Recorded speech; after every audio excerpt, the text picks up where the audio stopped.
श्री जगन्नाथ महाप्रभु के परम मंगल में परात्पर खलेश्वर अकारण करुणा वरुणालय भक्तवान शाकल्पतरु तड़िद्वित विनंदित पीतांबरधारी श्री बाल कृष्ण लाल की वांगमयी प्रतिमूर्ति शब्दमयी प्रतिमूर्ति वाणीमयी प्रतिमूर्ति हम आप सबके मध्य में विराजमान श्रीमद् भागवत महापुराण को बारंबार प्रणाम। मंच पर विराजमान समस्त विप्रवृंद, आज हमारे मध्य कृष्ण जन्मभूमि का जो लोग इसको मुद्दा बोलते हैं, मुद्दा नहीं है ये, कृष्ण जन्मभूमि का अधिकार लेकर के सबके मध्य में जो अपनी बात रखते हैं, संत जनों से मिलकर के इस प्रकल्प में आप लोगों की सहभागिता व्यक्त हो, आप लोग भी जागरूक होकर के इस क्रियाकलाप में अपना योगदान दें, उसके लिए जो जागृत कर रहे हैं सबको, ऐसे हमारे वकील साहब पधारे हैं, उनको भी बहुत बहुत वंदन इसलिए क्योंकि हम आप सब लोग तो केवल भगवत कथा, भागवती कथा, इन सब भावों में निमग्न होकर के ठाकुर जी की सेवा करते हैं, परंतु धाम और धाम में विराजमान ठाकुर जी के ही स्थान यदि उचित रूप से नहीं विराजेंगे तो धाम की सेवा कैसे होगी। कथा से धाम की महिमा तो सुन ली, पर धाम जाकर के जब धामी का दर्शन नहीं हुआ तो फिर कैसे संभव होगा वह कार्य। तो उस क्रिया में जो अपना पूरा तन मन धन लगा करके लगे हैं, आपको बहुत बहुत वंदन। भागवत जी कृपा करें, जल्दी ही आपका यह कार्य सफल हो, और ये आपका कार्य है, परंतु जैसे आप खड़े हैं, होना तो प्रत्येक हिंदू को चाहिए, पर फिर भी आप अर्जुन बन करके आगे चलें। सारथी तो श्री कृष्ण ही हैं, हम सब सेनानियों के रूप में संग खड़े हैं। हमारे समस्त गंधर्वजन, हमारा समस्त यजमान परिवार, हमारे ओम प्रकाश जी और उनका पूरा परिवार, जयपुर से, राजस्थान के और भी जहाँ से भी आप सब लोग आए हैं, सबको, और आप सब विराजमान श्रोता भाई बंधु मातृशक्ति बालक मित्र सखा, सबको जय श्री कृष्ण, जय श्री कृष्ण, जय सिया राम, जय श्री राम, जय श्रीमन्नारायण, जय श्रीमन्नारायण, जय जय श्री राधे। जय जय श्री राम। होली के पावन अवसर पर इतने आनंद, इतने सुख के साथ हम आप सब लोग श्रीधाम वृंदावन में, अब आज वृंदावन ऐसा लग रहा है जैसे कोई छावनी है क्या। एक भी गाड़ी, एक भी बाइक वाइक कुछ दिख ही नहीं रही है आज। क्यों? कहीं बहुत भगदड़, आप सब लोगों को सुखद लगे, यहाँ पे कोई ऐसा कुछ भावना हो जाए जिससे कोई दुर्घटना हो, इसलिए सब गाड़ियों को बाहर रोका है। पर ऐसी परिस्थिति में भी हम लोग कितने आनंद से एसी हॉल में बैठे हैं, बताओ, आनंद कर रहे हैं, रोज लड्डू खा रहे हैं, जलेबी खा रहे थे, बढ़िया आनंद हो रहा था। कल जलेबी उत्सव भी खूब आनंद हुआ, खूब सुख मिला, लठ मार होली हो रही थी। हमने तो आप लोगों से कहा था कि अपने लठ और भाल लेके आ जाना, आप लाए ही नहीं। आप लोग लेकर के आते तो फिर आप लोगों की भी बाजती और होरी होती। हमारी तो मंच पे हुई थी, 2-4 लोगों ने, इतना ही सुख देना होता है। अब प्रॉपर बिल्कुल बरसाने जैसी वो तो फिर जब समूह में हो तभी होता है फिर तो। लेकिन हमारे लाल जी बड़े राजी हैं, बड़े आनंद में हैं। और एक और बात कहें, नए नए दुल्हा है ना, इसलिए ज्यादा जोर नहीं कर रहे हैं, अभी थोड़े गाल धीमे ही खींचे जा रहे हैं। नेक पुराने हो जाएंगे तो फिर जोर से रगड़े जाएंगे। लेकिन हम परसों एक बात कही थी, हमारे लाला नवल किशोर हैं, नवल किशोर नवल नागरिया। ये तो नवल हैं, ये तो अगले साल फिर नए दूल्हा बन जाएंगे, ये तो हर साल नए दूल्हा हैं। तो ये तो हर दिन ऐसे ही नए नए दुल्हा जैसे ही बन के जाते हैं ठाकुर जी, होरी खेलवे के काजे। मेरे मन में एक बात आती है कभी कभी कि जैसे हम जब तक रंग नहीं लगाते तब तक तो सब बढ़िया रहता है, जैसे ही मैंने एक को रंग लगाया तो सब लोग रंग फिर लगाने के उसमें ऊधम में उतर आते हैं, और सबका केंद्र बिंदु होता हूं मैं, इनको लगाओ। तो कभी कभी मुझे लगता है कि जब ठाकुर जी नंदगाम से बरसाने आते होंगे तो बरसाने में भी सबके केंद्र बिंदु ठाकुर जी हैं। तो जब शाम को लौट करके नंदगाम आते होंगे तो मधुमंगल श्रीदामा तो बरसाने में ही है, मधुमंगल, तनसुका, मनसुका, धनसुका आदि ये सब, इनकी स्थिति और ठाकुर जी की स्थिति में बहुत अंतर होता होगा, क्योंकि जितने भी क्रियाकलाप होते होंगे सब ठाकुर जी के संग ही होते होंगे। ग्वाल बालों को तो छिड़का पड़ते होंगे, क्योंकि सब गोपियां जो भी योजना बनाती हैं करती तो वो ठाकुर जी के संग ही हैं।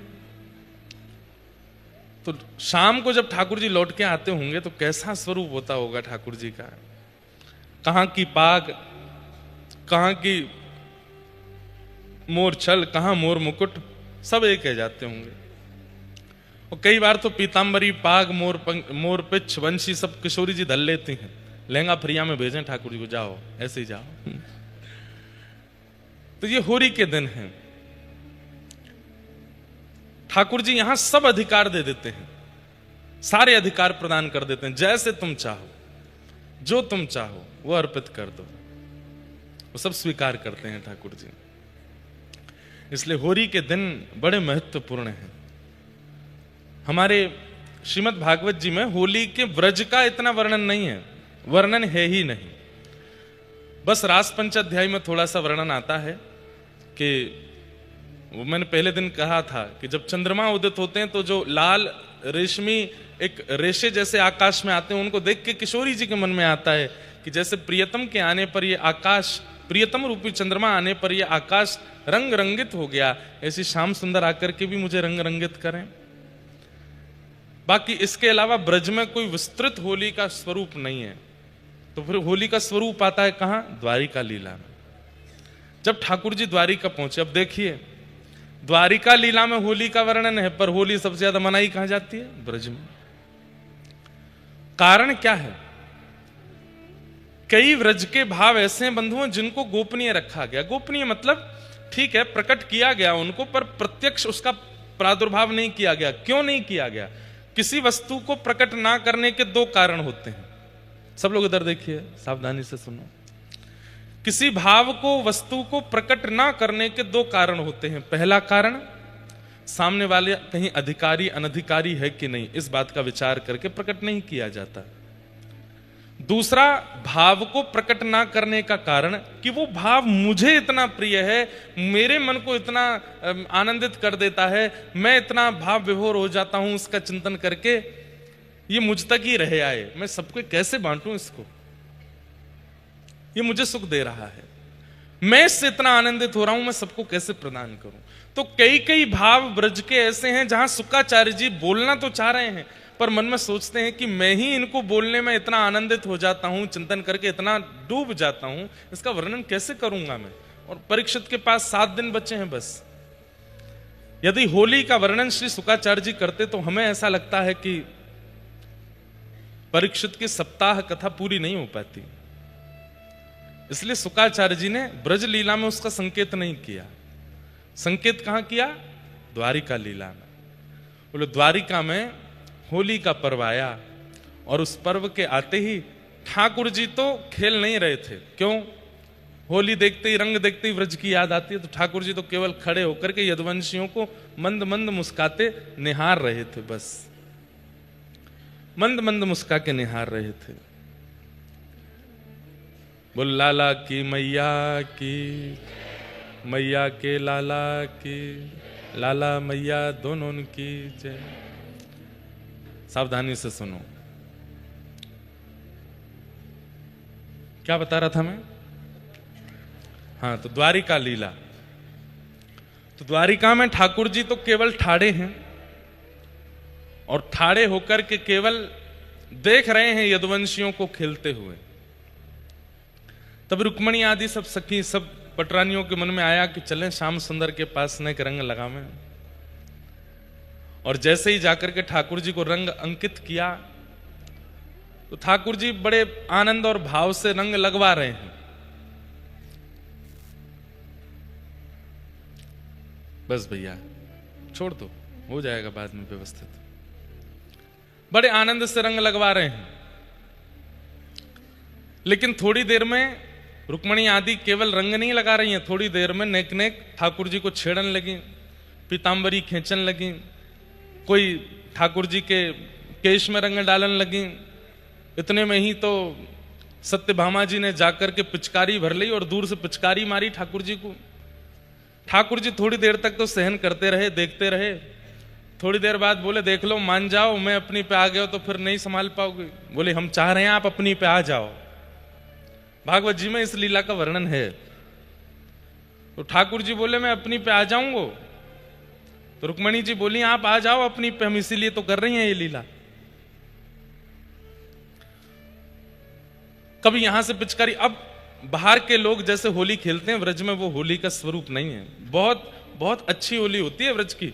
ये 2 तारीख से जो आपको व्रजमंडल में अनुभव होगा रोडों पर, ये व्रज के लोग नहीं हैं, ये बाहर के लोग हैं। ये उपद्रव करेंगे, किसी पर भी रंग डालेंगे, किसी पर भी पानी डाल देंगे। ये व्रज की होली नहीं है।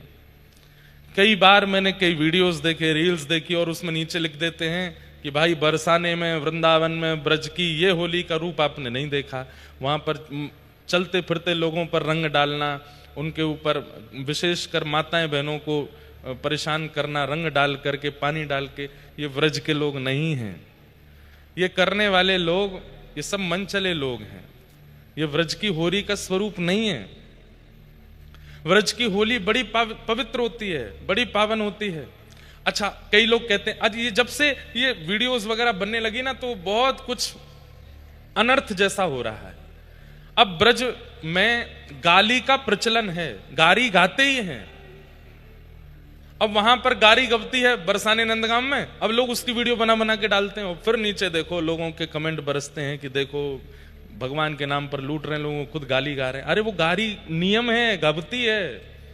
ठाकुर जी के सामने गाते हैं बैठ के गारी, ठाकुर जी को गारी देते हैं।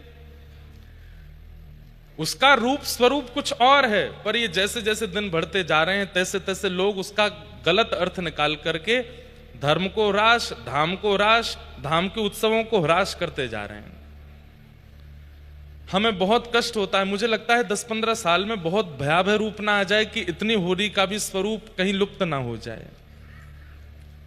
इसलिए हमारी प्रार्थना है, आप रस लेने आते हैं, आनंद लेने आते हैं, आनंद लीजिए, रस लीजिए, व्रज की होली का सुख लीजिए। पर अनधिकारी लोग बैठे हैं दुनिया में, उसको प्रचलित करके व्यूज और कमेंट्स कमाने के लिए वीडियोस मत बना के डाला कीजिए। थोड़ी बात मानिए हमारी, कुछ चीजें गुप्त रहने दीजिए। वो इतने प्रकाश की नहीं, मानने वाला कोई नहीं है, लेकिन फिर भी हम बता रहे हैं। कथा में आके वीडियो बना लिया करो। यहां पे जो होली के स्वरूप होते हैं वो सार्वजनिक रूप के होते हैं, उनकी कर लिया करो। परंतु कुछ अंतरंग, अब बरसाने नंदगाम के लोग आपको निमंत्रित तो करते नहीं है कि आप आओ, वो तो उनकी तो हजारों सालों से परंपरा है, वो वैसे ही करते हैं। अब आप जाकर के वहां पर उस रूप को जब प्रदर्शित कर देते हैं तो फिर उसका फिर गलत मैसेज जाता है सब जगह। हमारी भावना, हमारी प्रार्थना है, थोड़ा उसको गुप्त रहने दो। वो लोग सामान्य मानवों की तरह नहीं जाते हैं। नंदगाम के लोग जब आते हैं तो यही सोच के आते हैं ध्वजा जी के रूप में श्री कृष्ण है, आगे ध्वजा चलती है, ये कन्हैया है, पीछे सबरे सखा हैं। और बरसाने की जितनी भी नारियां हैं वो सब सखियां हैं, ललिता विशाखा आदि सखियां हैं। ठाकुर जी को छेड़ना उनका काम है। उसी भाव से होली होती है। हम देखते हैं मानव दृष्टि से, एक मानव दूसरे मानव को गाली दे रहा है, ओहो कितना अनर्थ हो रहा है, यहां तो वीडियो बना के डाल देते हैं। नहीं करना है ऐसा। और जो बाहर रोडों पर जो क्रम चलता है, हमारी प्रार्थना, आज एकादशी है, रंग बनी एकादशी। एकादशी के बाद द्वादशी, त्रयोदशी, ये 2 दिन और आप 3 दिन और व्रज में रहिए। पूर्णिमा को तो अपने घर पर ही होली करिए, उस दिन व्रज में नहीं रहिए। व्रज की होली एक प्रकार से आज कल परसों में विश्राम है। हाँ, दाऊ जी में होली हुरंगा होगा बाद में, पर पूर्णिमा को तो होली आपको अपने घर ही करनी चाहिए। पर उस दिन इतनी भीड़ वृंदावन में हो जाती है कि हम लोग तो घर से ही नहीं निकल पाते और सब लोग रोडों पर होली खेलते हैं। होली के दिन ये हैं, और वृंदावन में आपको रंग लाने की आवश्यकता नहीं है, ठाकुर जी रंग डालते हैं। आप मत लाइए, आप पिचकारी मत चलाओ, ठाकुर जी को चलाने दो। अगर यहां भी रंग डालना है, पिचकारी चलानी, तो आप अपने घर पे ही करो। यहां तो ठाकुर जी खेलते हैं होली, ठाकुर जी आनंद करते हैं, ठाकुर जी सुख लेते हैं। तो रुक्मणी आदि सब सखियां ठाकुर जी को घेर करके रंग लगा रही हैं, पिचकारी। ठाकुर जी थोड़ी देर तो सहन करते रहे, बोले देख लो मैं अपनी पे आ जाऊंगा। तो रुक्मणी बोली हम तो चाह रहे हैं आप अपनी पे आओ। और जैसे ही ठाकुर जी अपनी पर आए हैं, फेंटा बांधो। अब ठाकुर जी को मधुमंगल श्रीदामा तनसुका मनसुका तो दिखे नहीं द्वारिका में, अकेले हैं श्याम सुंदर। हाँ, एक बलभद्र जी हैं जो व्रज से हैं। ठाकुर जी ने दाऊ दादा से कि दाऊ दादा आ जाओ, दारी किन ने बता मैं अभी ये द्वारिका वारे अभी जाने ना है हम ब्रज। होरी को जन्म जहां भयो, होरी के त्योहार देखो, होली का प्रादुर्भाव तो प्रहलाद जी के चरित्र में हुआ, पर ये होली रंग का त्योहार और होली खेलने का जो भाव है, ये तो व्रज का स्वरूप है, व्रज से प्रकट है। महाराज वर्णन करते हैं श्री सुखदेव जी भागवत में, ऐसी होली खेली कि चंद मिनटों में तो द्वारिका के लोग सब अपने अपने घरों में घुस गए। अकेले ठाकुर जी और दाऊ दादा हाथ में पिचकारी लेके डोल रहे हैं, निकलो बाहर, बता मैं तुम्हें कहां ते दौड़ के आवे, कैसो रंग मारे, कहां ते कोई में पिचकारी, और पिचकारी लोग तन पे मार रहे हैं, ठाकुर जी तो सीधी आंख में मारे।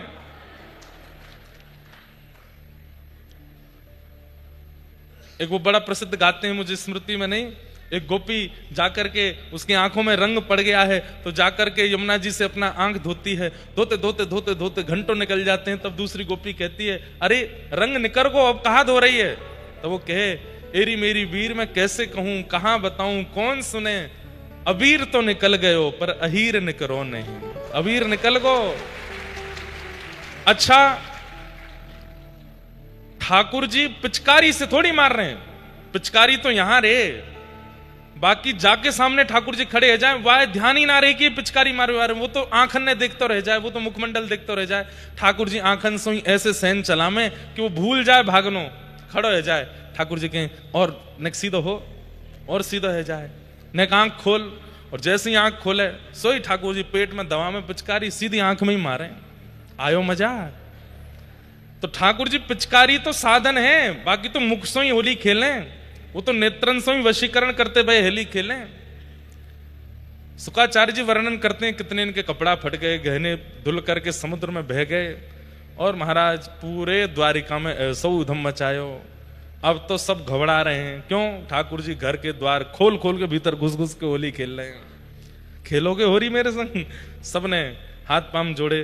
तो जैसे ठाकुर जी को याद आई बरसाने में मैं जब ऊधम मचाऊं और जब सखीमों को पकड़ लें, तब कहा के हाँ हाँ खाओ पड़ो इन पैया, हाँ हाँ खाओ, हाँ हाँ मतलब कान पकड़ो हाथ जोड़ो, और हाँ हाँ खाने को मतलब के बहुत दुल्लर तिल्लर है कि क्षमा मांगो, अरे माफ कर दो मुझे गलती है गई, अरे अब नहीं करूंगो, हाँ हाँ खाओ और परो इन पैया, किशोरी जी के चरणों में सिर झुकाओ, तब छोड़ेंगी आपको। तो आज ठाकुर जी भी सब रुक्मणी आदि पटरानियों से कह रहे हैं हाँ हाँ खाओ पड़ो मोरी पैया। सबरी सखियां हाँ हाँ खा रही हैं, चरणन में गिर रही हैं। तब जाकर के ठाकुर जी बोले लो पिचकारी अब आप लोग खेलो, हमें तो नेक रंग दिखानो। तो ऐसे ठाकुर जी ने द्वारिका लीला में श्रीमद् भागवत में वर्णित होली का रंग लिया, होली खेली है। ऐसी ये पावन होली ठाकुर जी खेल रहे हैं, बस कोई अधिकारी बने। अच्छा देखो, सबसे ज्यादा पिचकारी और रंग मारवे पे कौन पे आनंद आवे बताओ? ध्यान से सोच के बताना, सबसे ज्यादा रंग और पिचकारी किस पे डालने में सुख मिलता है? हैं? ना, ये तो घर की बात है, बचनो चाहते हो वहां पे, बचने सब चाहते हैं। देखो विचार करने वाली बात है, बहुत सोचने वाली बात है। हैं? क्या कह रहे हो? क्या कह रहे हो? हृदय के सबसे करीब हो वहां पर रंग डालवे में आनंद आवे? चल झूठो, सुन भैया बात है, सुन जा। जो कोरो डोल रहो हो जो कोरो डोल रहो है, एक रंग नहीं लगो है वाकू, वैसे एक प्रकार से कहूं तो मैं हैं ऊपर से नीचे तक सफेद है भैया। जब ऐसो निकर के आवे कलफ बारे कुर्ता, एक सरवट नहीं है महाराज, बाल बाल बिल्कुल कड़े हुए हैं, आंख मांख बिल्कुल सदी है, नाक बिल्कुल ठीक है, मेकअप टचअप बिल्कुल बढ़िया करके डोल लो है, और महाराज बिल्कुल अदब से ये चाल ने को लड़खड़ा नहीं रहे हो है, वही पर रंग डारवे में आनंद आवे। आ जा दारी के तो बता, मैं समझ में आई बात? ठाकुर जी कौन पर रंग डारे? जाके जीवन में कोई दाग ना हो, काम को दाग, क्रोध को दाग, लोभ को दाग, जो कोरो है ऊपर से नीचे तक बिल्कुल कोरो है, भक्ति भाव रस से इतनो भोंदू बन चुको है, इतनो सीधा है गयो है, इतनो सरल है, इतनो सहज है कि वाकई जीवन में कोई दोष है ही ना, कोई दाग है ही ना, निर्दाग जो है। और निर्दाग है करके जब निकले, गुरु कृपा से बताए गए नियमन को पालन करे, नियम से रहवे वारो मतलब अदब से चले, सुबह उठ करके तिलक स्वरूप लगावे, माला जप करे, एकादशी व्रत करे, अनुष्ठान करे, नियम से रहवे, समय से सोवे, समय से उठे, ठाकुर जी की सेवा पूजा करे, ना कोई से दोस्ती, ना कोई से बैर, राम राम जपे, बिल्कुल प्रेम से रहवे। ठाकुर जी कहें बड़ो निर्दाग डोल लो, यही पे डारो रंग, यही तो खिलूंगा मैं होरी। समझ में आई बात? जो क्रोध में है, लोभ में है, संसार के प्रपंचों में है, विषय विषादों में है, ठाकुर जी के पहले तो ही रंग रंग तया का रंगू में। लेकिन जो कोरो है वह ठाकुर जी ढूंढे। मीराबाई कोरी हैं, मीराबाई कोरी हैं, इसलिए ठाकुर जी ढूंढ रहे हैं। मीराबाई का एक पद है होली का, फागुन के दिन 4 होरी खेल मना रे, फागुन के दिन 4 होरी खेल मना। सब लोग गाओ, बहुत अच्छा पद है। फागुन के दिन 4 होली खेल मना रे, फागुन के दिन 4। देखो मैं रोज रोज नहीं समझाऊंगा आपको, मैं रोज कहूं, इतना बढ़िया कंठ है, स्वर है, जीव है, माहौल है, संगति बैठी है, भागवत जी सामने, होली के दिन है, वृंदावन में बैठे हो आप। अरे उन लोगों से पूछो जो दिल्ली से निकल रहे हैं लेकिन उनके रिश्तेदार कह रहे हैं मत जाओ वृंदावन, बहुत भीड़ होगी, गाड़ी भीतर ना जान देंगे, रूम नहीं मिलेंगे, कमरा नहीं मिलेंगे, और कोने में बैठे बैठे रो रहे होंगे कैसे जाएं, कोई जान नहीं दे रहा है। उनकी चिंता ना करके अपने भाग्य की सराहना करो, वृंदावन में बैठे हो, होली के दिनों पे बैठे हो। आज रंग भीनी एकादशी है, आज श्री प्रिया प्रियतम रंग खेलते खेलते खेलते खेलते इतने उमंग में भर जाएं कि पता नहीं चल रही है कौन श्याम सुंदर है, कौन किशोरी जी हैं। ठाकुर जी गोरे गोरे है गए, प्रिया जी कारी कारी है गई हैं। ऐसो आज को ये एकादशी को दिन है, यहां बैठे हो, शांत मत रहिए, अपने चित्त को, अभी भी 2 दिन 4 दिन हैं होली के, निर्दाग कर लो अपने आप को, ऐसे कोरे बन जाओ कि पड़ जाए रंग ठाकुर जी को। मीराबाई गा रही हैं, फागुन के दिन। ठाकुर जी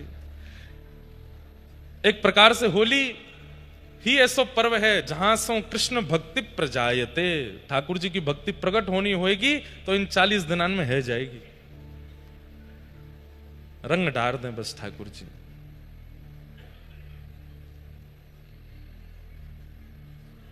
खूब सुंदर भाव हैं होली के, एक से एक भाव हैं, सबको प्रणाम करते हैं।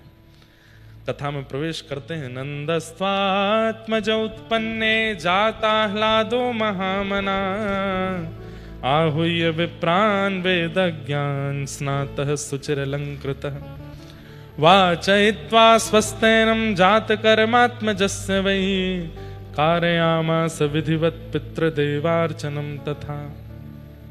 नंद जी के घर लाला भयो है, और नंदस्त्वात्मज उत्पन्ने जाता ह्लादो महामनाः। बहुत सुंदर बात, नंद बाबा के चित्त में अत्यंत आह्लाद उत्पन्न हुआ। वास्तव में श्री कृष्ण का प्रादुर्भाव चित्त में ही होता है, अत्यंत प्रसन्नता, अत्यंत आह्लाद। अत्यंत आह्लाद किसको कहते हैं? जो व्यवस्थाओं से आपको प्रसन्न करते हैं वो संसारी विषय है, और जो बिना व्यवस्था के भी आपको प्रसन्न कर दे वो आह्लाद है। अभी आप लोग जमीन पे बैठे हो, पीछे कोई सपोर्ट नहीं है, इतने बढ़िया कोई गद्दे नहीं है, सामान्य सी व्यवस्था है, सामने जालियां लग रही हैं, कभी कभी ऐसा लगता है जेल में बैठे हैं क्या। और कई लोग तो ऐसे पकड़ के कथा सुनते हैं, कैदी उम्र कैद है गई है, हो ही गई है। ठाकुर जी ने अपनी भक्ति में उम्र कैद कर दिया है हमको। तो क्या बता रहा था मैं, आह्लाद। तो अभी आप लोगों की जो व्यवस्था है, शरीर की ये मांग नहीं है, शरीर तो इससे बहुत कुछ अच्छा मांगता है, पर कथा में जब आप लोग बैठते हैं तो उस समय जो आपकी शारीरिक स्थिति है वो अति व्यवस्थित नहीं है, लेकिन फिर भी आप इतने प्रसन्न हो, फिर भी आप इतने आनंदित हो। कई लोगों के नेत्र सजल होते रहते हैं, कई लोग नेत्र बंद करके 1 घंटे ऐसी कथा सुनते रहते हैं, कई लोग इतने व्याकुल स्थिति में रहते हैं। इस समय अव्यवस्था में जो आपको प्रसन्नता हो रही है, यही श्री कृष्ण है, यही श्याम सुंदर हैं। आप लोग क्यों ऐसा सोचते हैं कि श्याम सुंदर सामने आएंगे तो ही मानेंगे कि ये श्याम सुंदर का दर्शन है? नहीं, आप ये क्यों नहीं मानते? ऐसे किसी विवाह में नहीं बैठ सकते आप, ऐसे किसी के घर के जन्मोत्सव में नहीं बैठ सकते, ऐसे किसी के एनिवर्सरी पार्टी में नहीं बैठ सकते, ऐसे किसी भी सांसारिक लोक रंजन में आप नहीं बैठ सकते। लेकिन कथा में आप इतनी देर बैठ करके बिल्कुल अव्यवस्था में भी इतने प्रसन्न चित्त हो, इतना सुख आपको चित्त को मिल रहा है। ये कृष्ण नहीं है तो क्या है? ये कृष्ण ही तो है।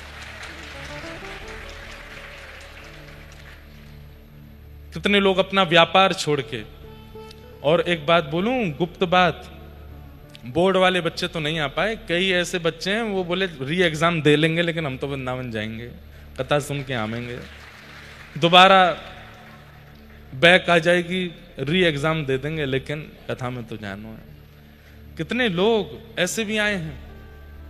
तो इतनी सारी अव्यवस्थाओं में भी आपकी प्रसन्नता, ये कैसे हो सकती है? संसार में तो हम सुखी तभी होते हैं जब हमारी व्यवस्था अच्छी हो, अव्यवस्था में हम सुखी नहीं रह सकते। लेकिन यहां आप सुखी हो, ये सुख नहीं है, ये आह्लाद है, और यही श्री कृष्ण है। ये जो आपको 3 घंटे अनुभव होता है, ये जिस दिन 365 दिन होने लग जाएगा, उसी दिन आप में से कोई एक भक्त बन जाएगा जिसको श्याम सुंदर का प्रत्यक्ष साक्षात्कार है। मीराबाई को यह सुख, जो सुख आपको 3 घंटे अनुभव होता है, 2.5 घंटे अनुभव होता है, 4 घंटे अनुभव होता है, मीराबाई को सोते चलते फिरते उठते बैठते खाते पीते हर समय यह सुख अनुभव होता है।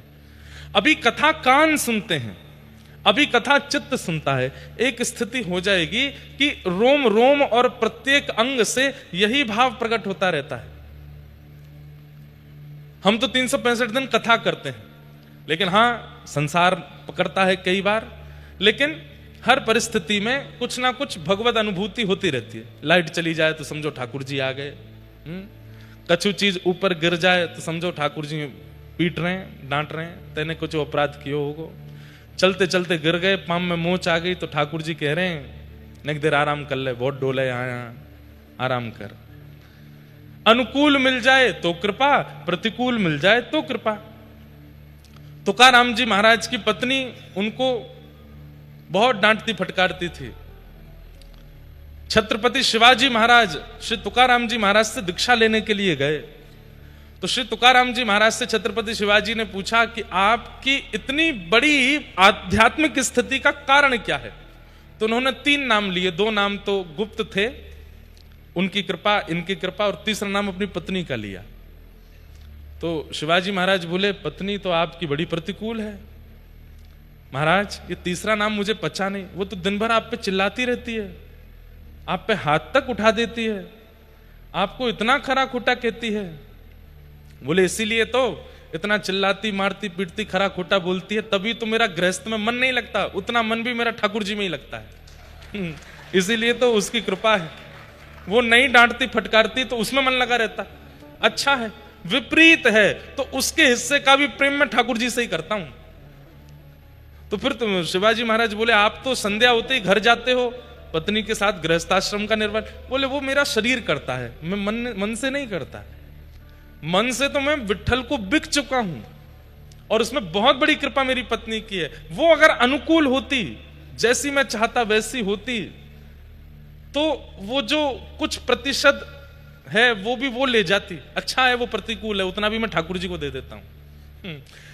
ऐसा हम बन जाएं कि हमारे जीवन में आने वाली प्रत्येक प्रतिकूलता उसमें भी हम ठाकुर जी की अनुभूति करने लग जाएं।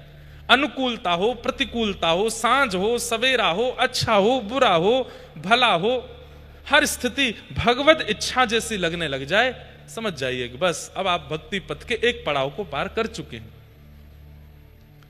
365 दिन एक ही स्थिति रहे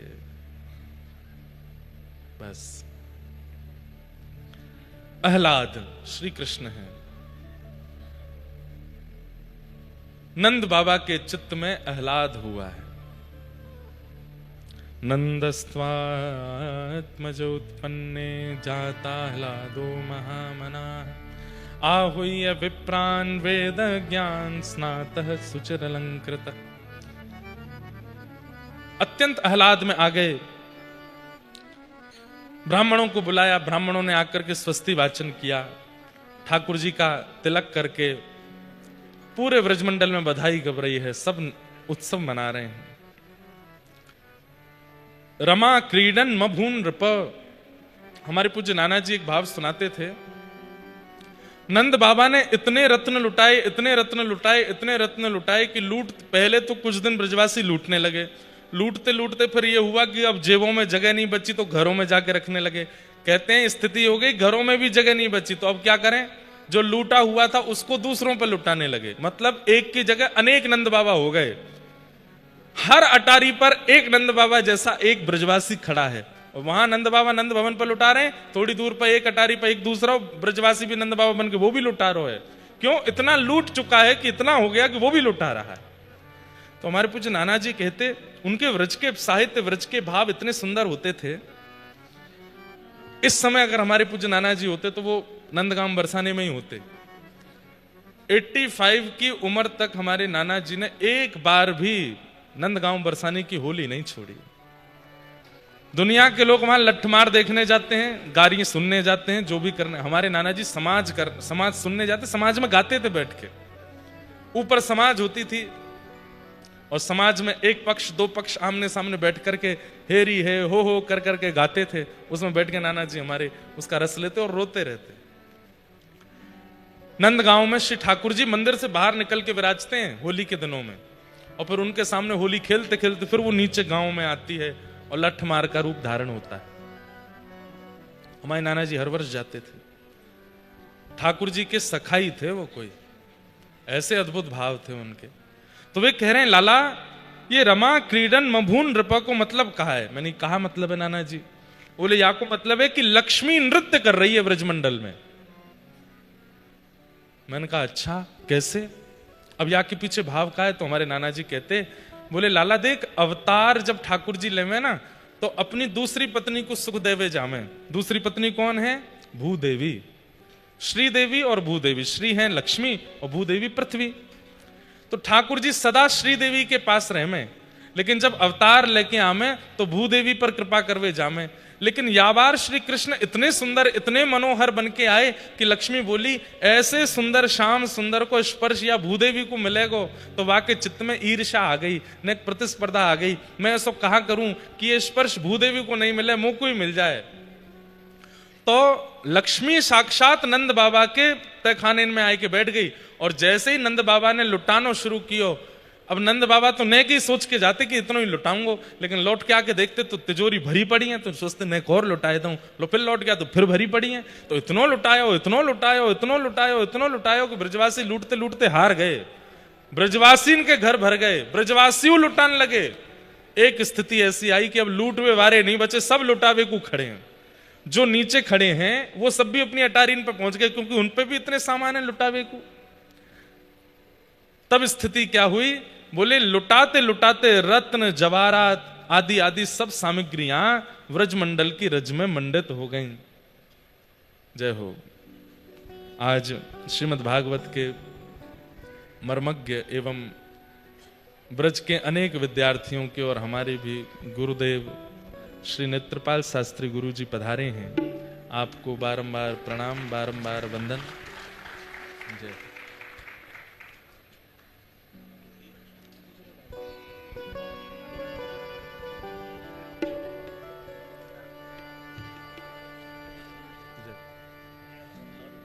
जय हो, जय हो।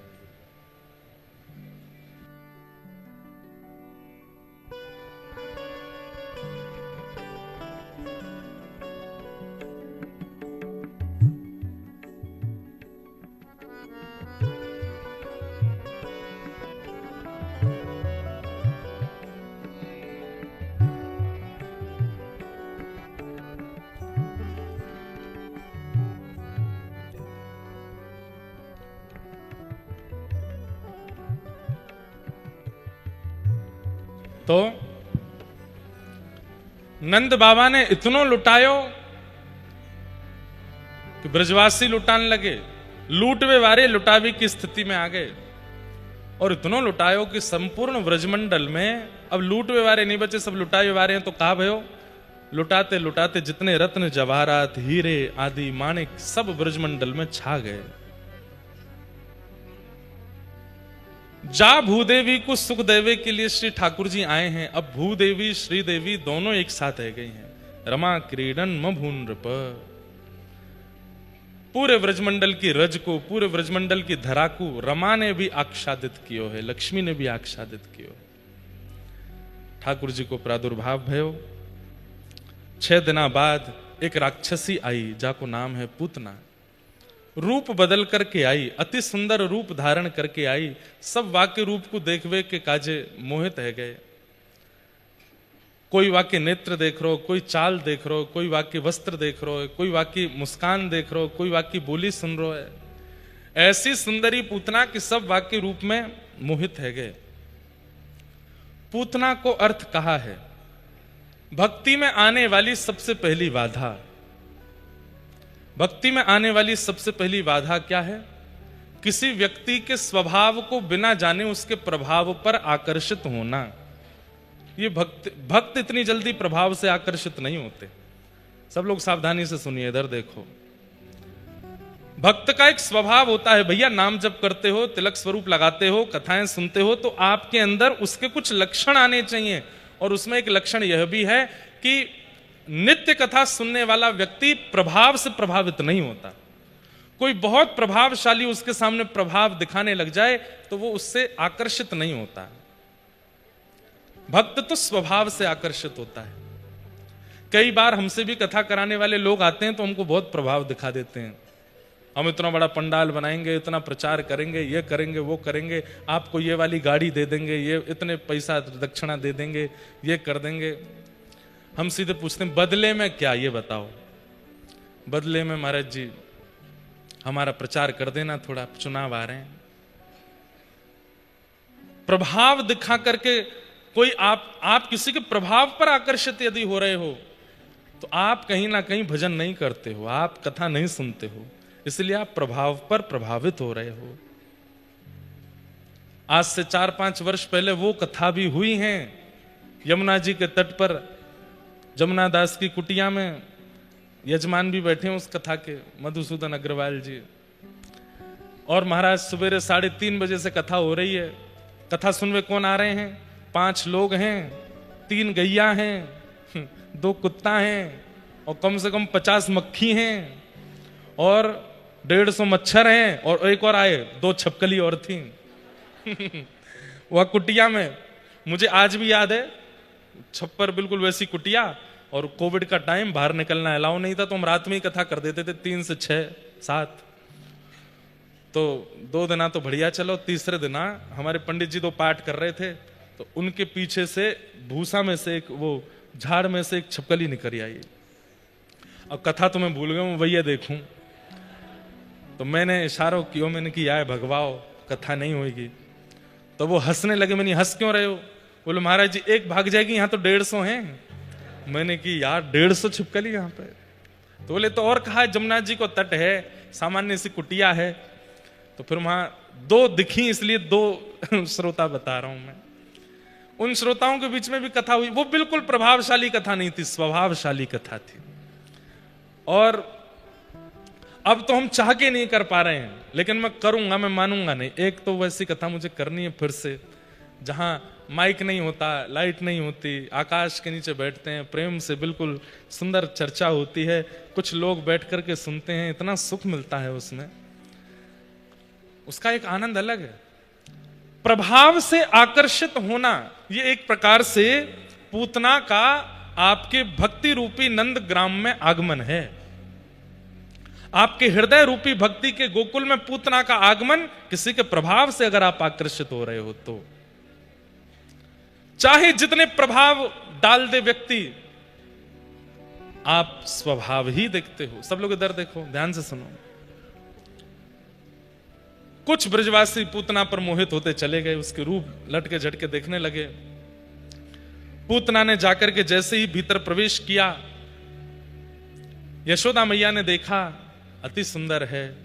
अब ये सब कथाएं तो सबको पता है, पर मेरे मन में एक भाव आता है कि यशोदा मैया तो आचार्या हैं, यशोदा मैया तो आचार्या हैं, और आचार्य जानता है कि ठाकुर जी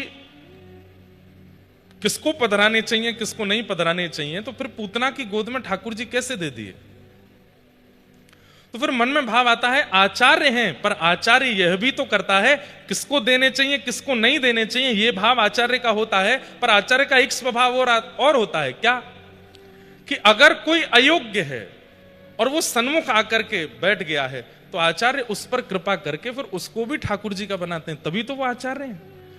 मतलब आचार्य उसको थोड़ी कहते हैं जो केवल सुधरे सुधरों को चुने और ठाकुर जी की शरणागति करावे। आचार्य वह है जो ठाकुर जी से कोसों दूर है, लेकिन उसके भी एक गुण को देख करके उसको ठाकुर जी के सन्मुख ले जावे, वही तो आचार्य है। पूतना को देख करके यशोदा मैया पहचान गई है कि अधिकारी नहीं है, लेकिन उसी समय यशोदा मैया ने आचार्य रूप धारण करके मन में विचार किया, कोई इतना समीप आकर के ठाकुर जी के और फिर भी ठाकुर जी से वंचित हो जाए, इससे तो फिर भक्त सृष्टि पर एक अविश्वास हो जाएगा कि बताओ पूतना इतनी पास पहुंच करके भी ठाकुर जी को गोद में नहीं ले पाई, हम लोग प्रयास करके पास पहुंच जाएंगे तो हम कैसे प्राप्त करेंगे, इतनी समीप आ गई है। तब यशोदा मैया ने विचार किया कि अब इस पर कृपा होनी चाहिए, और ठाकुर जी उसकी गोद में पधरा दिए। श्रीमद रामानुजाचार्य भगवान, आपने जब देखा रंगनाथ भगवान की सवारी निकल रही थी, प्रसिद्ध कथा है, बहुत ध्यान से सुनना, रंगनाथ भगवान की सवारी निकल रही थी और तभी पूरा नगर रंगनाथ भगवान की सवारी को देखने में मग्न है, लेकिन तभी क्या देखते हैं कि एक परम सुंदरी स्त्री चल रही है और उसके ऊपर छतरी लेकर के उल्टा चल रहा है उसका पति, उसके रूप को देखने के लिए। उसके लिए रंगनाथ जी का प्रभाव उस पर नहीं पड़ रहा, इतने भक्त समाज का प्रभाव, इतना कीर्तन, इतनी जोर जोर से अबीर गुलाल उड़ाए जा रहे हैं, उसका कोई प्रभाव उस पर नहीं। वो तो बस छतरी लेके अपनी पत्नी को देखता हुआ उल्टा चल रहा है। सब लोग हंसी करने लगे, राम राम राम, कितना भोगी, कितना कामी, कितना संसारी जीव है, ठाकुर जी की सवारी के सामने भी पत्नी पर ही इसकी दृष्टि अटकी है। लेकिन आचार्य तो आचार्य है, आचार्य ने देखा और तुरंत अपने शिष्यों से कहा, ये धनुर्दास उसका नाम, धनुर्दास को बोलो मुझसे आके मिलेंगे। धनुर्दास जी के पास जाकर के शिष्यों ने कहा, गुरुदेव ने बुलाया, आचार्य चरण ने बुलाया है। बोले अभी तो मैं नहीं आ पाऊंगा। तो बोले कब आओगे? बोले जब पत्नी स्नान करने को जाएगी उतनी देर में फ्री रहता हूं तब आऊंगा, नहीं तो मैं उसको देखने में व्यस्त रहता हूं। बताइए कैसी आसक्ति देखने में। पत्नी स्नान को जा नहीं रही थी, वो तो गई जबरदस्ती कि आचार्य बुला रहे हैं जाओ, नहीं जाओगे जब तक मैं स्नान करने, तो मैं जा रही हूं स्नान करने, तुम जाओ। दौड़ा दौड़ा गया, आचार्य चरण प्रणाम स्वीकार करें, जल्दी बताएं क्या आज्ञा। बोले आज सुबह हमने देखा रंगनाथ प्रभु की यात्रा निकल रही थी, पर तुम फिर भी अपनी पत्नी के ऊपर से दृष्टि नहीं हटा रहे थे। क्या करूं महाराज, इतनी सुंदर है वो, उसके रूप के आगे मुझे कोई भाता नहीं। आचार्य चरण बोले यदि उनसे सुंदर कोई दिख गया तो इतना विश्वास है कि कहता है उससे सुंदर कोई नहीं होगा, ये मैं जानता हूं, वो सबसे सुंदर है। आचार्य चरण बोले मैंने फिर भी दिखा दिया तो? बोले दिखा दिया तो मैं आपके सामने वचन देके कहता हूं, जीवन भर उसी को देखूंगा जिसको आप दिखाओगे, और उसके अलावा किसी को नहीं देखूंगा, पर मेरी पत्नी से सुंदर कोई होगा नहीं। आचार्य चरण बोले चलो मेरे साथ। गए, भीतर रंगनाथ भगवान से कहा, एनम रक्ष जगन्नाथ, हे प्रभु द्वार पर एक दर्शनार्थी खड़ा है, उसमें दर्शन का चाव बहुत है पर संसार के प्रति है, एक बार अपनी छटा दिखा दो अद्भुत। जैसे ही धनुर्दास आगे खड़ा हुआ, पर्दा हटाया, श्री रंगनाथ भगवान जो पौड़े थे शेषनाग पर, तुरंत उठ करके बैठ गए, मंद मंद मुस्कान लगे, कमल नेत्रों से जैसे ही धनुर्दास को देखा, शंख चक्र गदा पद्मधारी ठाकुर जी को देख करके धनुर्दास तो मोहित हो गया, इतने सुंदर श्याम सुंदर। अब तो जैसे ही ठाकुर जी पुनः मूर्तिमत हुए, अब तो धनुर्दास रोने लगा, फिर से दिखा दीजिए, फिर से दिखा दीजिए आचार्य चरण। बोले क्षण भर तो इसलिए दिखाया ताकि ये दर्शन की लालसा तेरे चित्त में आ जाए, पर अब बता है सुंदर, देखेगा अब अपनी पत्नी को? बोले महाराज मेरी पत्नी तो सुंदरता की सिंधु यानी कि समुद्र की एक बिंदु के समान है। सिंधु तो ये सामने बैठे हैं, आज के बाद जीवन पर्यंत मैं क्या अपनी पत्नी को भी, हम दोनों अपने नेत्रों से केवल इन्हीं को निहारेंगे और किसी को नहीं। और लगा दिया। आचार्यों का तो स्वभाव है, आचार्यों का तो स्वभाव है अयोग्यों को योग्य बनाना। वो योग्यों को ही योग्यता प्रदान करें, ये आचार्य स्वरूप नहीं है। और श्री यशोदा जी तो आचार्य हैं। जब उन्होंने देखा कि ये पूतना है, अब देखो प्रकट रूप में, प्रकट लीला में तो वो केवल यशोदा हैं, और वो रूप देख करके अब हम बताते हैं कथा में कि यशोदा मैया के मन में आई, इतनी सुंदर बन के आई है, या गोद में लाला दे दूं, पर वाक्य पीछे परोक्ष लीला भी तो है कि वो आचार्य हैं।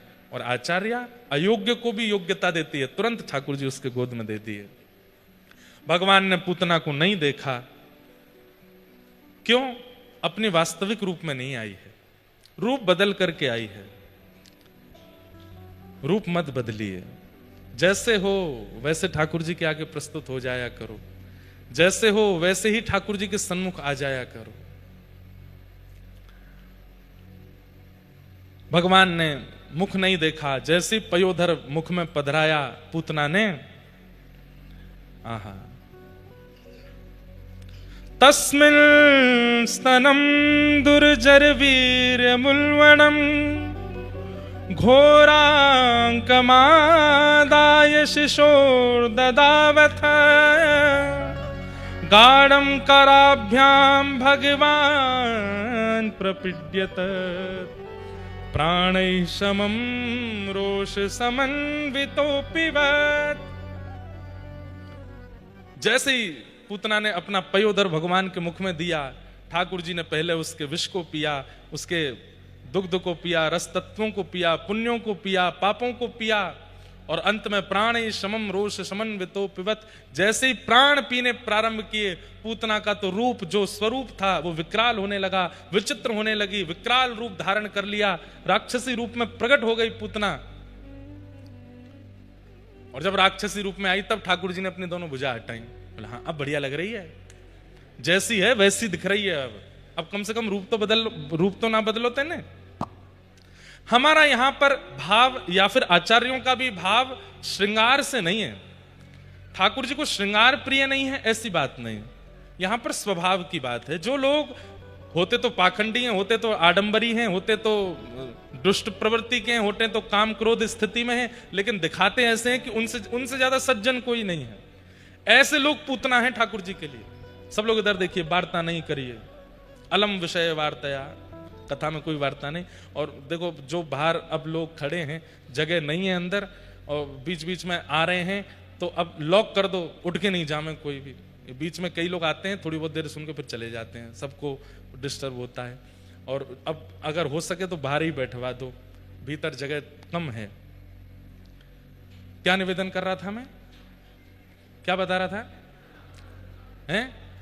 हाँ पूतना, वाह भैया तुमने बहुत बढ़िया, सुनो पूतना, 1.5 घंटा तो मैं वही बोल रहा हूं पूतना। क्या विषय क्या बोल रहे थे? हैं? छोड़ो, हम खुद ही सोच लेते हैं। भगवान ने हाँ अपने वास्तविक रूप में आई, तब ठाकुर जी ने उसको देखा। तो लोग अपना रूप बदल लेते हैं। वास्तविक विशेष रूप से आप हैं तो क्रोधी, हैं तो लोभी, हैं तो ईर्ष्यालु, हैं तो छल दल सब भरा पड़ा है, लेकिन दिखाएंगे क्या? किसी व्यक्ति से ईर्ष्या करते हैं, लेकिन वही व्यक्ति सामने आ जाए तो दुल्लर तिल्लर होकर पांव छू रहे हैं उसके, उसको हृदय से लगा रहे हैं, अरे तुमसे ज्यादा। अब इसमें यह भी एक प्रश्न मुझसे किसी ने किया, महाराज जी मान लीजिए हम किसी से ईर्ष्या करते हैं, वो सामने आ जाए तो सामने भी तो ईर्ष्या नहीं करनी चाहिए, सामने तो प्रेम ही करना चाहिए। हमने कहा उसके व्यक्ति के सामने तो आप प्रेम ही प्रस्तुत करो, पर ठाकुर जी के सामने बता दो नाथ मेरे अंदर इसके प्रति ईर्ष्या है, कृपा करके इस ईर्ष्या दोष को निकाल दीजिए। ठाकुर जी के सामने तो स्वीकार करो, कम से कम अपनी राक्षस प्रवृत्ति को, अपने उस दुष्ट प्रवृत्ति को ठाकुर जी के आगे परोस दो, नाथ हम ऐसे हैं। कौन कुटिल खल कामी मौसम, कौन कुटिल कुब्जा भगवान के सन्मुख आई है, सुंदर नहीं है, 3 जगह से कमर टेढ़ी है, लेकिन चंदन हाथ में लेके जा रही थी। ठाकुर जी ने तुरंत उसकी ओर देखा, अपना एक चरण उसके पैर पर रख के थोड़ी पकड़ करके ठाकुर जी ने उसको सुंदरी बना दिया। क्यों? रूप नहीं बदला है। ऐसी ही पूतना है, पर पूतना रूप बदल करके आई है। ठाकुर जी उसको देख नहीं रहे हैं। पुनः कहूंगा, यहां पर बाह्य स्वरूप नहीं, भीतर अंतरंग भाव की बात हो रही है। कई लोग बड़े ज्ञानी हो जाते हैं, उनका काम एक ही रहता है, दूसरों को केवल और केवल नीचा दिखाते रहना, सब में गलतियां निकालते रहना, सबके बारे में अनर्गल बोलते रहना। यह स्वरूप नहीं होता। हरिराम व्यास जी अत्यंत ज्ञानी थे और वो जा जा करके चुनौती दे करके विद्वानों को परास्त करते थे। जब पहुंचे काशी, ब्राह्मणों ने जाकर के विश्वनाथ भगवान से कह दिया कि अब हरिराम व्यास आए हैं काशी के ब्राह्मणों को हराने के लिए। तो विश्वनाथ भगवान एक विप्र का रूप धारण करके गए और जाकर के हरिराम व्यास जी से केवल एक प्रश्न किया, क्या? बस इतना बता दीजिए, विवेक किसे कहते हैं? हरिराम व्यास जी बोले, सद असद का जिसको ज्ञान हो गया हो उसको विवेक ही कहते हैं।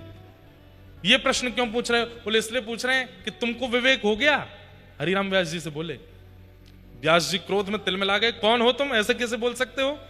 अरे तो विवेक हो गया कि नहीं, यही तो पूछ रहे हैं। क्या तुम पढ़े लिख करके विद्वान इसीलिए बने थे कि दूसरों को हराते ही रहो? अरे विद्वान बने हो तो ठाकुर जी के यश का, ठाकुर जी की कीर्ति का श्रेष्ठ रूप से लोगों के हृदय में संचार करके उनको सुधारो। दूसरों को परास्त करना, हराना, अपनी विजय घोषित कर देना, इसके लिए विद्वान बने हो।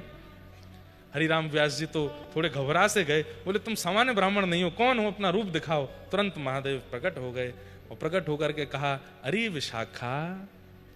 हरिराम व्यास जी बोले, आपने मुझे विशाखा क्यों कहा? बोले नेत्र बंद करो। तुरंत शंकर जी ने सिर पर हाथ धर के पूर्व का रूप दिखा दिया।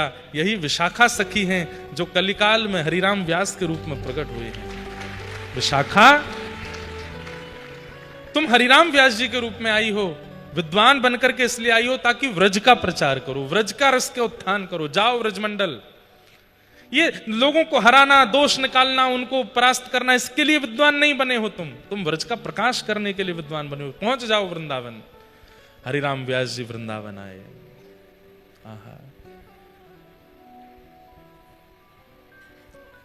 वृंदावन की शोभा निरखत मेरे नैन से रात, वृंदावन प्यारो वृंदावन, वृंदावन प्यारो वृंदावन, हे श्री वृंदावन मेरो वृंदावन, ओ वृंदावन। हरिराम व्यास जी का पद है। पहली बार वृंदावन आए हैं और वृंदावन की शोभा देख करके, वृंदावन का रूप देख करके व्यास जी गा रहे हैं। हाँ, वृंदावन की शोभा निरखत, वृंदावन की शोभा निरखत, वृंदावन की शोभा निरखत, वृंदावन की शोभा निरखत, मेरे नैन से रात, वृंदावन प्यारो वृंदावन, वृंदावन प्यारो वृंदावन, हे श्री वृंदावन प्यारो वृंदावन, वृंदावन प्यारो वृंदावन। ऐसे वृंदावन में श्री हरिराम व्यास जी पधारे और फिर वृंदावन का रस के उत्थान किया। तो रूप मत बदलिए, जैसे हो वैसे रहो और अपनी वास्तविकता में रहो, विवेकी बनो। नहीं तो पूतना के रूप जान करके ठाकुर जी क्या पता देखे ही ना। भगवान ने पूतना का वध किया, विशाल विकराल स्वरूप पूतना का नंद भवन के पीछे जाकर के गिरा। ब्रजवासियों ने दौड़ लगाई, देखा श्याम सुंदर कहाँ हैं, तभी पाया कि ऊपर पय पान कर रहे हैं, पयोधर पे पौड़े हैं। गोपियों ने सबने ठाकुर जी को वहां से उतारा और लेकर के गौशाला गए। हमारे पूज्य नाना जी यहाँ भी एक भाव कहते थे, वो लाला जैसे ही ठाकुर जी को जन्म भयो 6 दिन है गए, सबने दर्शन किए ठाकुर जी के, एकमात्र गैया रह गई और गैया रोने लगी गौशाला में। और वहीं से ठाकुर जी से कहने लगी, जय जय, दुनिया में झूठो प्रचार कर रहे हो कि मैं गैयान के काजे आया हूं, 6 दिन है गए, अभी तक हमको दर्शन नहीं मिले हैं। ठाकुर जी बोले नेक सबर करो, मैं घुटमुन चलन लगूंगो, सबसे पहले गौशाला में आऊंगा। बोले रहन दो, तुम्हारी सबर अपने पास ही रखो, इतने दिन है गए, अरे देवन को दर्शन है गए, गंधर्वन को दर्शन है गए, लता पत्र वृक्षन को दर्शन है गए, मानवन को दर्शन है गए, हम गैयान ने कहा बिगाड़ो आपको। सो ठाकुर जी बोले, अब नाना जी ऐसे ब्रज भाव से सुनाते, सो ठाकुर जी बोले रुक जाओ, नसैनी की व्यवस्था करूं। नसैनी समझो, ऊंची सिड्डी, जैसे अब ऊपर कोई लाइट चढ़ानी हो तो यहाँ बड़ी बड़ी सिड्डी आएंगी, हमारे ब्रज में उसको बांस की बनती है, उसको नसैनी बोलते हैं। ठाकुर जी बोले नसैनी की व्यवस्था करूं, अब यहाँ पे तो दिखूंगा नहीं, तो नसैनी पे ऊपर चढ़ूंगो और ऊंचाई पे जैसे ही पहुंचूंगा तो माथे दिख जाऊंगो। तो पूतना रूपी नसैनी मंगाई ठाकुर जी ने, और वाको पयोधर पान कियो, राक्षसी बनी, विशाल विकराल रूप धारण कियो। ठाकुर जी बोले जितनी ताकत है तो में, हे राक्षसी उतनी लंबी है जा। और जैसे ही पूतना लंबी चौड़ी भई, सो ऊपर आकाश से ठाकुर जी ने गौशाला में खड़ी हुई सब गैयान को अपनो दर्शन दे दियो, कर लो मेरो दर्शन, 6 दिन आए गए, आज अनुभव कर लो। ठाकुर नाना जी ऐसे सुंदर ब्रज के भाव कहते। तब गोपियों ने मन में विचार किया, गैया बोली इतनी दूर से दर्शन दे रहे हो हैं, ऐसे हो तुम 6 दिना के नेक से, और विशाल विकराल या पूतना के पयोधर पर लटके भाई ऐसे लगे जैसे कोई माखी माछर हो, हमें तो दर्शन ही ना है भयो। ठाकुर जी बोले रुको मैं कोई और योजना बनाऊं। तो गोपीन ने जब ठाकुर जी उठाए तो सब गोपीन के मन में आयो कि लाला को नजर गुजर नहीं लग गई हो, पूतना राक्षसी को दूध पियो, कहीं विष नहीं बन गए हो, तब क्या करें। तब सब गोपी बोली लाला को गौशाला ले चलो, वहां पे गौ पुच्छ से झाड़ू लगाएंगी, गौमूत्र से स्नान कराएंगी, गैयान की खुर की रज या के अंग से लगाएंगी, सोई लाला स्वस्थ हो जाएगा। ये सब भावना गोपियों के मन में भी ठाकुर जी ने डाली, और सब गोपियां लेकर के जैसे ही गौशाला में पहुंची, आहा गैयाओं के नेत्र सजल हो गए, गाय बड़े स्वर में रम्मान लगी, हमारो गोपाल आ गयो, हमारो कन्हैया आ गयो। थनों से बिना किसी प्रयास के ही दुग्ध प्रवाह होने लगा, गैया सब मचलने लगी। यशोदा मैया ने जा करके गौमूत्रेण स्नापित्वा पुनर्गौरज सार्वकम रक्षाम चक्रुष्य शक्रता द्वादशांगेषु नाम भी। भगवान के 12 अंगों में रज लगा करके भगवान के नामों से ठाकुर जी को झाड़ा दिया, गौमूत्र से स्नान कराया, गौपुत्र से झाड़ा लगाया। ठाकुर जी बड़े मनी मन प्रसन्न, गैयान को टुकुर टुकुर देख रहे हैं, अब राजी हो? सब गैया बोली हाँ लाला अब हम राजी। सबन को सुख दियो ठाकुर जी ने, कोई ऐसा बच्चों नहीं है जाकू ठाकुर जी ने सुख नहीं दियो हो, सबको सुख दे रहे हैं। ठाकुर जी 3 महीना के भय करवट उत्सव मनाओ, पालना उत्सव मनो, वही में सक्टासुर नामक एक दैत्य आयो, भगवान ने वाको भी वध कियो। मैया ने पूछी इतनी बड़ी बैलगाड़ी कैसे पलट गई, तो छोटे छोटे बालक ने कह दी मैया तुम्हारे लाला ने अपने पाद प्रहार से बैलगाड़ी उछाल दी। यशोदा मैया लाला को एक बैलगाड़ी के नीचे सुवाई आई। क्यों? ब्रजवासी सब छेड़ रहे हैं, कोई लाला गाल खींच रहा हो, कोई हाथ खींच रहा है, लाला परेशान है को, तो एकांत में एक बैलगाड़ी के नीचे कपड़ा बांध के झूला सो बना दियो, वहीं सुवाई दिए। इतने में एक सक्टासुर दैत्य आयो। ठाकुर जी ने देखे सक्टासुर दैत्य आयो है और मैया जा रही है।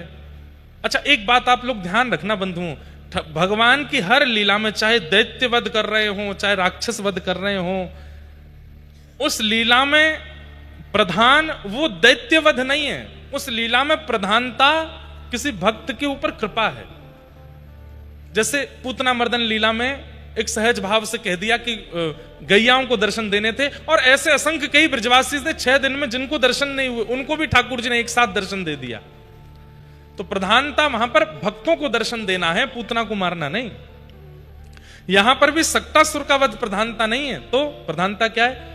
यशोदा मैया मैं तेरे काजे आया हूं, अपनी जन्मदात्री मैया को छोड़ के तेरे पास आया हूं, और तू मुझको यहां एकांत में छोड़ करके वहां संसार प्रपंच में जा रही है।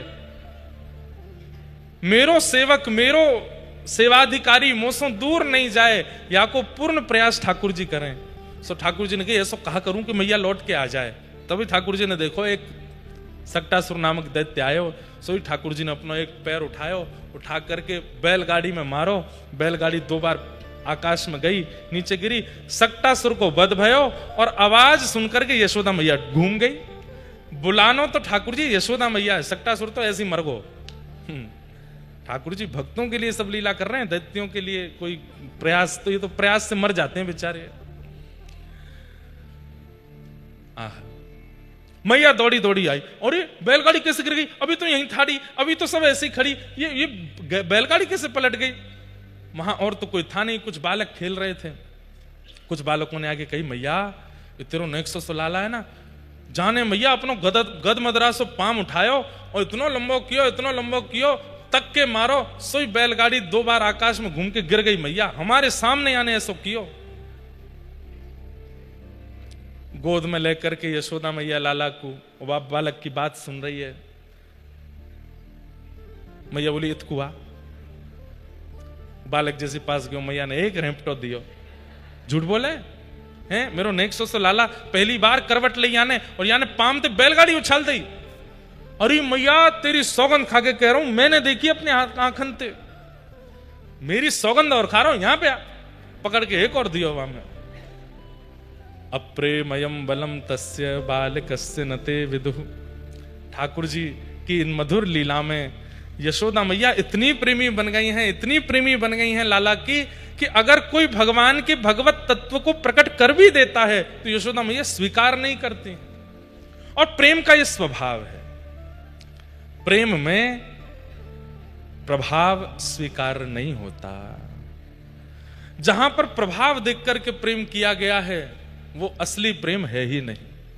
आप बहुत धनवान हो, आप बहुत ऐश्वर्यवान हो, आप बहुत संपत्तिवान हो, आप बहुत विद्वान हो, इस वजह से कोई आपका प्रेमी है तो इसका मतलब वो आपका प्रेमी है ही नहीं। लेकिन कोई व्यक्ति आपसे प्रेम करता है, कारण नहीं पता, वो प्रेमी है। जो अकारण प्रेम करे, जिसका कोई कारण नहीं है। आप अच्छे थे तो भी वो आपका प्रेमी है, आप आज कुछ भी नहीं हो तो भी वो आपका प्रेमी है। असली प्रेमी तो वही है जो हर स्थिति में आपका है। यशोदा मैया स्वीकार नहीं कर रही कि मेरे लाला ने ऐसा किया है। क्यों? क्योंकि प्रेम में ये स्वीकार ही नहीं होता। किसी बालक की बहुत योग्यता अगर उसकी मां से जाकर के कोई कह दे आपका बेटा तो ऐसा है, आपका बेटा तो इतना योग्य है, आपका बेटा तो इतना श्रेष्ठ है, आपका, तो मां ऐसे सुनती है जैसे ये झूठ बोल रहा है क्या। मुंह से ज्यादा कौन जाने भाई, मैंने तो वाकू मोह धोयो, मैंने तो वाकू नहानो खानो पीनो सब सिखायो, मैंने वाकू उठनो बैठनो सिखायो, अब आप इतनी उसकी प्रशंसा कर रहे हो, मुंह तो लगे ना ऐसा कुछ कर सके। ऐसा हर मां का स्वभाव हो जाता है। यशोदा मैया के सामने भी अगर ठाकुर जी के कोई प्रकाश कर देता है ना तो यशोदा मैया कहती है ए तुम ऐसी बात बनाए करो, मेरो लाला कछु ना जाने, मेरो लाला कछु ना करे। प्रेम में प्रभाव का स्वीकारीकरण नहीं होता, प्रेम में प्रभाव स्वीकार्य नहीं होता। यशोदा मैया लाला को लेके भवन में चली गई। धीरे धीरे ठाकुर जी ने एक और बड़े भय, त्रावर्त नामक एक दैत्य आया, भगवान को उड़ाने के लिए आया। ठाकुर जी को लेकर के यशोदा मैया दुग्ध पान करा रही थी। मैया ठाकुर जी ने विचार किया तृणावर्त आ रहा है, बवंडर उड़ा के मुझे को लग जाएगो, और यदि मैं यशोदा मैया की गोद में रहूंगा तो मैया को भी उड़ा लेगो। बूढ़ी बड़ी मैया है, कहीं ऊपर से नीचे गिर गई तो कुछ दिक्कत नहीं है जाए। तो ठाकुर जी ने अपना वजन इतना भारी कर लियो कि यशोदा मैया बोली लाला ने आज ज्यादा दूध पी लियो है। और मैया मई अंगना में लाला को अकेला छोड़ के जैसे ही गई, तृणावर्त ठाकुर जी को लेकर आकाश में गया, भगवान ने उसका वध किया। सब ब्रजवासी दौड़े, अरे हवा आगो, हवा आगो। बवंडर हवा लाला को ले गए। थोड़ी दूर जाकर के ठाकुर जी नीचे विराजमान है गए। सब ब्रजवासी लाला को लेके वापस आए गए। कोई ने कही मैया तेरो लाला अब 1 वर्ष को हेवे वारो, अभी तक नामकरण ना है भयो, यही मारे ये सब हेरो है। मैया ये अपसगुन संकेत है रे, लाला को तू नामकरण कर दे। सांडिल्य मुनि नहीं आए, तब गर्गाचार्य जी को भेजा। गर्गाचार्य जी महाराज ने आकर के ठाकुर जी का नामकरण संस्कार किया। और नामकरण करते हुए उन्होंने कहा कि आसन वर्णास्त्रयो ह्यास्य गुह्यतो नुयुगम तनु शुक्ले रक्तस्तथा पीत इदानीं कृष्णतां गतः। मैया आपके इस लाला के कई वर्ण हुए हैं। पूर्व में ये शुक्ल वर्ण का, रक्त वर्ण का, पीत वर्ण का हुआ है। इसके अनेक अवतार पहले हो चुके हैं, अनेक वर्णों में ये प्रकट हुआ है। इस बार ये कृष्ण वर्ण का है, इसलिए मैं इसका नाम कृष्ण रखता हूं। बोलो बाल कृष्ण लाल की। कृष्ण वर्ण है। जरूरी बातें हैं बंधुओं, बहुत ध्यान से सुनिए सब लोग। 1 तारीख को प्यारे गिरधर लाल जी का होली महोत्सव यहां नहीं होगा, बल्कि गिरधर लाल जी की गौशाला जो कि गोंदा अटस में है वहां होगा। आप लोगों को भक्ति पथ गौकुलम बारकोड लग गया उसका बाहर, कल उसका बारकोड भी लग जाएगा, स्कैन करके आपके गूगल मैप पे वैसे आ जाएगा भक्ति पथ गौकुलम। वहां आप लोग पहुंच जाइएगा और दोपहर 2-2:30 बजे तक, यहाँ सुबह कथा होगी 9 बजे से, फिर 2-2:30 बजे आप लोगों को वहां पहुंचना है अपने साधनों से। कोई भी व्यक्ति रंग लेकर के नहीं आएगा, कोई भी व्यक्ति गुलाल और किसी भी प्रकार की सामग्री अपनी तरफ से नहीं लानी है। वहां ठाकुर जी ने पिचकारी की, रंग की, जल की सब व्यवस्था करी है। संख्या को देखते हुए जितनी संख्या होगी कोई ऐसी बात ना बने, इसलिए बहुत व्यवस्थित रूप से सब करेंगे। संभवतः सबके बाल भोग आदि की भी व्यवस्था वहां पर की जा रही है। प्रसाद की व्यवस्था है? कैसे कराओगे इतने लोगों ने? नहीं मिलो तो ये खा जाएंगे सबरे।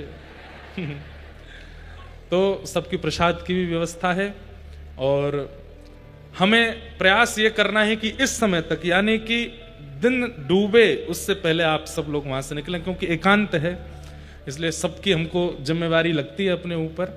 आप सब लोग बहुत विलंब नहीं कीजिएगा, 2-2:30 बजे तक आ जाइएगा।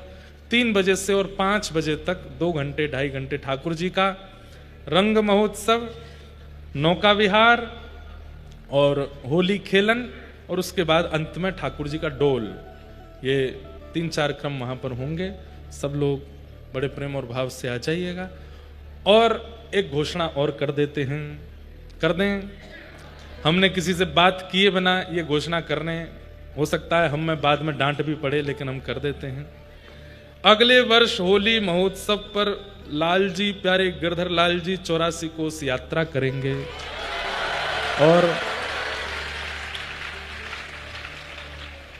जितनी जोर से जय जयकार आपने करी, सुन के अच्छा लगा, लेकिन अब व्यवस्था तो ठाकुर जी चाहेंगे जैसी होगी, पर हमारा मन पैदल यात्रा का है, ना कि गाड़ियों से हो।